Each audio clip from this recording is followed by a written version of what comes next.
చాగంటి కోటేశ్వరరావు. ఈయన పేరు వినగానే టక్కున గుర్తొచ్చేది ప్రవచనాలు. తన ప్రవచనాలతో, ఉపన్యాసాలతో కొన్ని లక్షల మంది అభిమానుల్ని సొంతం చేసుకున్నారు.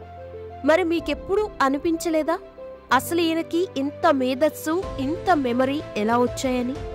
చాగంటి గారి వ్యక్తిగత జీవితం గురించి చాలా కొద్ది మందికి మాత్రమే తెలుసు.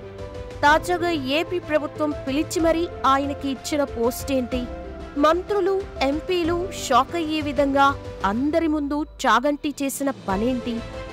ఇంతకీ ఆయన చేసే ఉద్యోగం ఏంటి? ఆయన ఫ్యామిలీ బ్యాక్గ్రౌండ్ ఏంటి? భార్య, పిల్లలు ఏం చేస్తూ ఉంటారు? చాగంటికి ఎన్ని కోట్ల ఆస్తులున్నాయి అనే విషయాలతో పాటు ఆయన గురించి మరిన్ని విషయాలు కూడా ఈ వీడియోలో తెలుసుకుందాం. సో వీడియోని స్కిప్ చేయకుండా ఎండ్ వరకు చూడండి. బ్రహ్మశ్రీ చాగంటి కోటేశ్వరరావు గారు తూర్పుగోదావరి జిల్లా కాకినాడ వాస్తవ్యులు. తండ్రి చాగంటి సుందర శివరావు, తల్లి సుశీలమ్మ. 1959 జులై 14వ తేదీన ఆయన జన్మించారు. చాగంటి వారికి 2 అక్కలు, 1 చెల్లెలు, 1 తమ్ముడు ఉన్నారు. చాగంటి వారికి 6-7 వయసులోనే ఆయన తండ్రి గారు పరమపదించారు. తల్లి ఎంతో కష్టపడి వీరిని పెంచి పెద్ద చేశారు. చాగంటి వారు కొంతకాలం ఏలూరులోనూ చదివారు. వీరిది పేద కుటుంబమే. చిన్నతనంలోనే తల్లి పడిన కష్టాలని చూసిన చాగంటి గారు కుటుంబ బాధ్యతలు మోసేందుకు సిద్ధమయ్యారు. తల్లికి చేదోడు వాదోడుగా ఉండడంతో పాటు చదువులోనూ ముందుండేవాడు. ఏలూరులో చదువుతున్న రోజుల్లో ఎస్సే కాంపిటీషన్లో ఎప్పుడూ ఫస్ట్ ఉండేవారు. ఏదైనా ఒకసారి చదివితే చాగంటి వారికి గుర్తుండిపోతుంది. అది ప్లస్ పాయింట్ అయింది.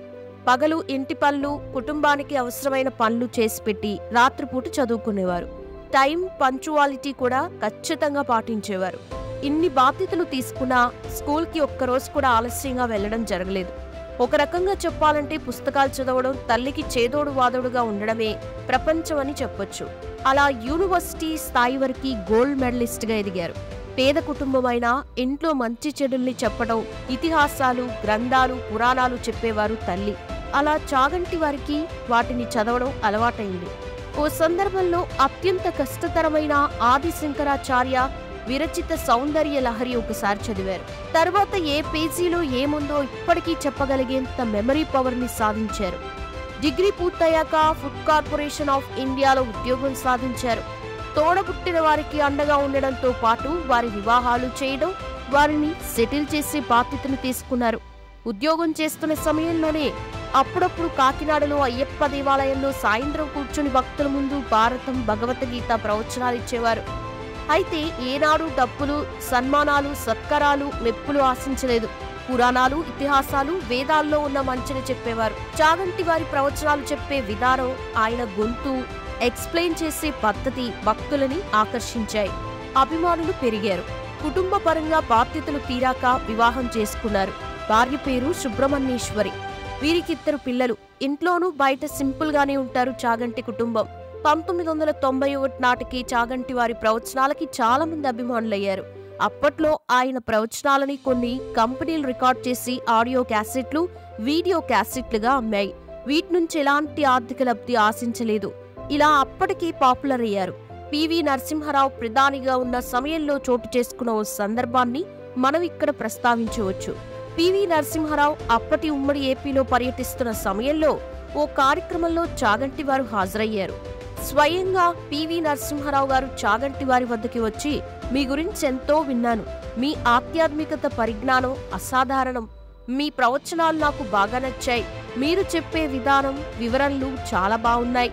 మీలాంటి వారి సమాజానికి ఎంతో మంచి చేస్తున్నారు. ఇప్పుడు నేను మంచి స్థితిలో ఉన్నారు. మీరేమైనా అడగండి, చేసి పెడతాను అని అడిగారట. అయితే చాగంటి వారు నవ్వి, మీకు నాకు ఇవ్వాల్సింది ఆ పరమాత్మే తప్ప మరెవరూ కారు. మీ సహృదయానికి కృతజ్ఞతలు. నాకేం ఆశలు లేవు అని నమస్కరించి బయటికి వెళ్ళిపోయారు. దీంతో అక్కడున్న మంత్రులు, ఎంపీలు షాక్ తిన్నారు. 1998లో వారి తల్లిగారు స్వర్గస్థులయ్యాక చాగంటి వారు బయట ప్రాంతాల్లో ప్రవచనాలివ్వడం ప్రారంభించారు. అప్పట్నుంచి క్రమేణా అభిమానులు లక్షలకి చేరారు. సమాజానికి మంచి చేయాలన్న ఉద్దేశంతో ప్రవచనాల్ని కొనసాగిస్తున్నారు. చాగంటి విషయంలో ఇటీవల ఆంధ్రప్రదేశ్ ప్రభుత్వం కీలక నిర్ణయం తీసుకుంది. చాగంటికి స్టూడెంట్స్ ఎథిక్స్ అండ్ వాల్యూస్ సలహాదారుడిగా బాధ్యతలు అప్పగించింది. నిజంగా ఇది ఆయనకి మరో గొప్ప గౌరవం అని చెప్పాలి. ఇక చాగంటి వారికి బీపీ, మధుమేహం, మోకాళ్ళ నొప్పులున్నాయి. ప్రవచనాలు చెప్పి చెప్పి ఆయన కంఠనాళాలు దెబ్బతిన్నాయి. ప్రవచనాలని తగ్గించుకోమని డాక్టర్లు సూచించినప్పటికీ ప్రవచనాల్ని కొనసాగిస్తున్నారు. కొన్ని సందర్భాల్లో చాగంటి వారి ప్రవచనాలపై కొందరు భిన్నాభిప్రాయాలు వ్యక్తం చేసిన సందర్భాలు కూడా ఉన్నాయి. ఇండైరెక్ట్ గా కామెంట్లు చేసిన సందర్భాలు ఉన్నాయి. చాదస్తం అనే వ్యాఖ్యానాలు వినిపించాయి. అయితే చాగంటి వారు ఏం చెప్పినా దానికి శాస్త్రమే ప్రమాణం తప్ప ఆయన క్రియేట్ చేసింది కాదు. తన ప్రవచనాలని వినాలని ఎప్పుడూ ఎవరిని బలవంతం కూడా చేయలేదు. ఆనాటి ఆచారాలు, పద్ధతులు ఆయన చెబుతూ ఉంటారు. చాగంటి వారంటే గిట్టని వారు. FCI ఉన్నతాధికారులకి చాగంటి వారి మీద అనేక ఆరోపణలు చేస్తూ ఆకాశరామన్న ఉత్తరాలు కూడా రాసేవారట. చాగంటి వారి రికార్డు తెలిసిన యాజమాన్యం ఆ లేఖలు ఏమాత్రం పట్టించుకోలేదు. ఇక్కడే మరో విషయం కూడా ఉంది. ఇక ప్రవచనాలని ఇలా ఉచితంగా ఇవ్వద్దని ఎంతో కొంత పుచ్చుకోమని బంధువులు, మిత్రులు చాగంటి వారిపై ఎంత ఒత్తిడి తెచ్చినప్పటికీ ఆయన ఒప్పుకోలేదు. ఆయన ప్రవచనాలని క్యాసెట్లు, సీడీలుగా అమ్ముకొని లక్షల రూపాయలు ఆర్జించాయి కొన్ని కంపెనీలు. కనీసం వాటికి కూడా రాయల్టీ ఆశించని మహానుభావులు చాగంటి గారు. ఆయనకి ఏర్పడిన ప్రజాదరణ చూసి ఆయన్ను ప్రభుత్వ సలహాదారుగా కూడా నియమించారు చంద్రబాబు. కానీ పదవితో వచ్చే భోగాలని, సౌకర్యాలని అందుకోలేరని చెప్పి ఆయన తిరస్కరించారు. చాగంటి గారు ఎక్కడికైనా బయట నగరాలకు వెళ్లి ప్రవచనాలు ఇవ్వాల్సి వస్తే ఆయన తన సొంత డబ్బుతోనే స్లీపర్ క్లాస్ టికెట్ కొనుక్కొని ప్రయాణం చేస్తారు తప్ప నిర్వాహకుల నుంచి డబ్బు తీసుకోరు. ఆఫీస్కి కూడా మోటార్ సైకిల్ మీద వెళ్తారంటే చాగంటి వారి వ్యక్తిత్వం ఏంటో అర్థం చేసుకోవచ్చు. నిజానికి ఆయన అనుకుంటే తన టాలెంట్తో ఎన్నో కోట్లు సంపాదించవచ్చు. కానీ ఆయన అవేమీ ఆశించకుండా కేవలం సింపుల్ గా ఉంటున్నారు. కనీసం ఆయనకి కారు కొనలేదు. కేవలం ఒక 2 పడక్కదుల ఇల్లు, బైక్ మాత్రమే ఉన్నాయి. ఆయన పనిచేసే ఆఫీస్లో బయట కేవలం హిందువులే కాదు, పలు మతాలకు చెందిన వారు కూడా లేచి మరీ నమస్కారం చేస్తారు. IASలు, IPSలతో పాటు ఉన్నతాధికారులు ఇందుకు మినహాయింపు కాదు. ఇందుకు వారు చెప్పేదొక్కటే, ఏ మత గ్రంథమైనా చెప్పేదొక్కటే, సచ్చీలుడిగా పుట్టటం, సచ్చీలుడిగా గిట్టటం, మంచి చేయడమే ముఖ్యమని చెబుతాయి. అది చాగంటి గారి ప్రవచనాలుగా వివరిస్తున్నారు అని చెబుతారు. చాగంటి గారి రికార్డుల విషయానికి వస్తే మండల దీక్షతో 42 రోజుల పాటు సంపూర్ణ రామాయణాన్ని, 42 రోజుల పాటు భాగవతాన్ని, 30 రోజుల పాటు శివ మహాపురాణాన్ని, 40 రోజుల పాటు శ్రీ లలితా సహస్రనామ స్తోత్రమును అనర్గళంగా ప్రవచించి పండిత పామురుల మనసుల్ని దోచుకుని విన్నవారికి మంచి అనుభూతిని కలిగించారు. సంపూర్ణ రామాయణం బాలకాండ నుండి పట్టాభిషేకం వరకు, శివ పురాణంలోని భక్తుల కథలు, మార్కండేయ చరిత్ర, నంది కథ, జ్యోతిర్లింగ వర్ణన, లింగావిర్భవము, రమణ మహర్షి జీవితం వివరించారు. రుక్మిణీ కళ్యాణం, కనకదార స్తోత్రం, గోమాత విశిష్టత, భజగోవిందం, గురు చరిత్ర, కపిల తీర్థం, శ్రీరాముని విశిష్టత, తిరుమల విశిష్టత, హనుమత్ జయంతి, హనుమద్ వైభవం, సుందరకాండ, భక్తి, సామాజిక కర్తవ్యం, శంకరాచార్య జీవితం, శంకర షట్పది, సుబ్రహ్మణ్య జననం మొదలైన ప్రవచనాలను చేశారు కోటేశ్వరరావు గారు. ఆయన తన వాక్పటిమతో ప్రవచనాలని చేసి ప్రముఖుల నుండి ప్రశంసలు అందుకున్నారు.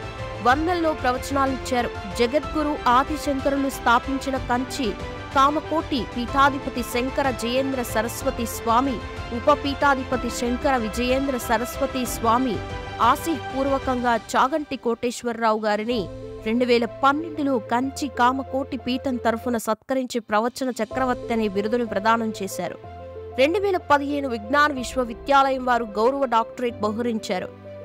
ప్రతిష్టాత్మక రాష్ట్రీయ సంస్కృత విద్యాపీఠం తిరుపతి వారు 2001లో సాహిత్యంలో డాక్టరేట్ అయిన వాచస్పతి పట్టాన్ని ప్రదానం చేశారు. Doctor Pinnamaneni and Shrimati Sitadevi foundation ఆధ్వర్యంలో 26వ వార్షిక అవార్డుల ప్రదానోత్సవ కార్యక్రమంలో doctor Pinnamaneni and Shrimati Sitadevi foundation పురస్కారం అందజేశారు. అచ్చమైన స్వచ్ఛమైన భాషతో, వివరణాత్మక విశ్లేషణతో శాస్త్రీయ, సాంప్రదాయ, సాంస్కృతిక, పురాణ, నిత్య విధి విధానాల అంశాలపై సానుకూల ఒరవడిని ప్రభావితం చేస్తున్న శ్రీ చాగంటి గారు ఇలాంటి ప్రవచన ఆణిముత్యాలు ఎన్నో అందించాలని మనం ఎల్లవేళలా కోరుకుందాం. లోకా సమస్త సుఖినో భవంతు. వీడియో నచ్చితే లైక్ చేయండి, షేర్ చేయండి, ఛానల్ని సబ్స్క్రైబ్ చేసుకోండి. Thanks for watching this video.